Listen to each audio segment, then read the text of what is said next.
Masjid Agung Ibnu Abdullah Kota Masohi bagikan 500 paket hewan kurban.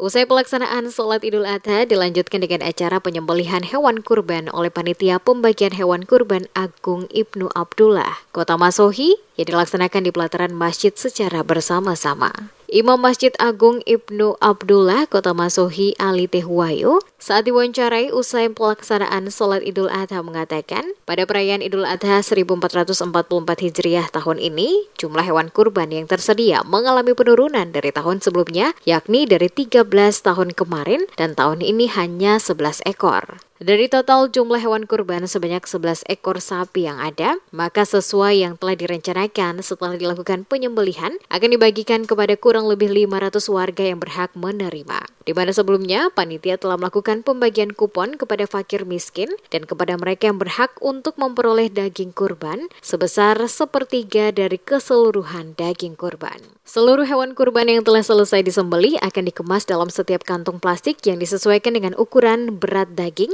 untuk selanjutnya bisa langsung diambil oleh mereka yang sebelumnya telah dibagikan kupon oleh panitia. Dengan 11 ekor yang korban dari Mujaki itu yang berhak menerima itu kurang lebih 500 yang berhak menerima.